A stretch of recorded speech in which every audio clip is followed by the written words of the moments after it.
Get a £5 free bet every week with Offer Club from William Hill. Simply stake a total of £20 or more across the week on pre-match football accumulators with 4 or more selections, and you'll get a £5 free bet on the Friday. Join William Hill Offer Club on mobile or online now.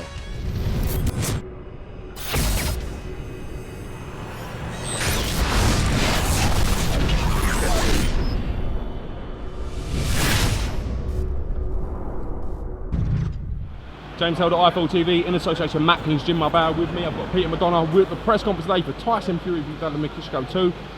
Also on the bill, Peter McDONAGh, how are you? What's up, how you doing, James? Yeah, not good, too mate. bad, you? Yeah, good. Good. How excited are you to be on this card? Yeah, unbelievable, isn't it? You know, it's two top champions. Obviously, Klitschko was a super champ. Tyson took the title. Now Klitschko's back to try and regain the title, but I can't see that happening. How do you think this break, and with the fight being sort of a little while to be remade, how do you think that's affected both men?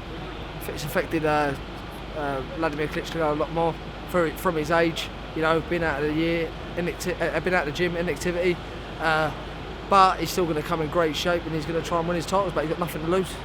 How do you see it playing out this time? Do you think Klitschko will try to make it more of a fight from early on? I think it's going to be exciting. I think Klitschko will early on try and make it more of a fight. But I think that's what playing at Tyson's hands, and I think Tyson gets him out of there in 8 or 9 rounds. Let's talk a little bit about what happened at the weekend. Golovkin stopping Brook in the 5th round. Dominic Ingle throwing the towel in. What were your thoughts on the fight, firstly? Well, I called it as it was, James. You know, I said what I filmed the other day, how the fight would go, and this is exactly how I said it. I said he'd walk him down with his pressure, you know, his strength, you know, and that's what he did do. You know, he had a couple of good rounds, Brook, and I respect Brook for what Brook done. But, you know, he's a super champion, isn't he, Golovkin? What did you think of Chris EUBANK Jr.'s comments on Twitter after the fight? A lot of people have spoke about it and been giving him some criticism for it. What were your thoughts on it? I don't call him EUBANK, I call him a bum. That's all he is a bum. He's got no respect for anyone else, no respect for anyone. You know, he's got I don't know how many Twitter followers, he don't follow one of them people back. You know, what respect has that man got for anyone? No one should even say his name. He's a bum. And the comments what he had, you know, there's no towel in the corner. There's no pen in the corner, neither is there, because he don't even sign contracts. You know, Chris EUBANK Jr. is a bum. You know, I'll call Chris EUBANK Jr. that. Listen, he might be 2 weights above me, but he's a bum. You know, horrible man. You know, especially what happened with Nick Blackwell, you know, and to come out of a comment like that is absolutely stupid. How much respect have you got for Brook after this fight? And do you think his stock's gone up on the back of that performance, or do you think his stock's gone down? Yeah, his stock's gone up on the back of that performance, but like I said in the interview before that, I thought he'd beat Emir Khan anyway, so that's the fight that's out there for him. So I think Brook should fight Emir Khan. And I've got respect for him, and I've got respect for every fighter that gets in that ring, whether you're a 4-round fighter or you're a 12-round fighter.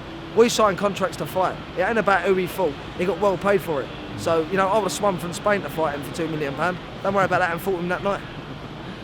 What sort of calibre of opponent will you be looking at for the Fury-Klitschko bill? Is there anyone in the mix? Have you suggested anyone? How does it work? Yeah, I've suggested a few people, but a few things are tied up at the moment. So I don't know. I'm just happy to be on the bill and, you know, just to keep winning. You've picked up a good bit of momentum since you joined the BMGM. Undefeated in 3 years? Yeah, 3 years, 3.5 years. It's a good run, isn't it? Yeah, turning things around, really. Yeah, Bradley Skeet's the last person to beat me. I would love that fight again, but obviously we'll see what happens. Bradley Skeet's done well though, he's moved on, you know, and I don't call anyone out, but I respect him. But, you know, I'd love that fight again, but there's plenty of fights out there. You ain't just got to call one person out. Yeah, MGM have done a great job for me. What they've done for me, they've turned me into Cinderella man, you know, and there will be a Cinderella story come the end of my career. I mean, at one point you was regarded as a gatekeeper to the top 10.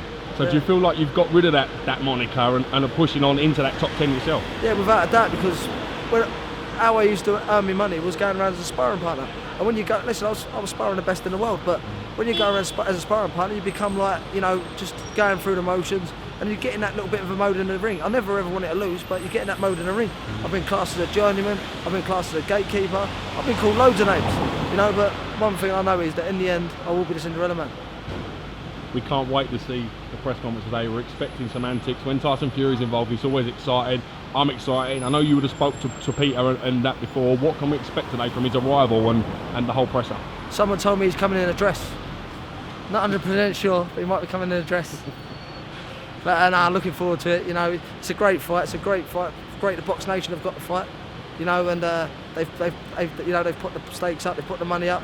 You know, and they're building all the time.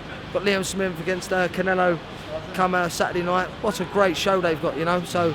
And we'll do a little bit on that, James, before it comes to the weekend. I'll give you my prediction on that fight as well. Yeah, I can't wait. As I said, we spoke to Joe Gallagher about this at the weekend. He wasn't best pleased with the lack of perceived lack of media going out to cover Liam Smith. So we're sending someone out there. So just make sure you watch the IFL TV coverage. But let me tell you another thing, right? See that fight Saturday, right? It was unbelievably promoted. But what people ended up doing is getting sick of boxing. Because the thing is, it could have been a dangerous fight. You know, Brook did get a broken cheekbone or whatever he did, but it could have been a lot worse than that. I think moving up 2 weights, fighting not a unified champion but a superstar, it's a dangerous time. On that note, we'll talk to you real soon. Thank you, Pete. £5 free bet every week with Offer Club from William Hill. Simply stake a total of £20 or more across the week on pre-match football accumulators with 4 or more selections, and you'll get a £5 free bet on the Friday. Join William Hill Offer Club on mobile or online now.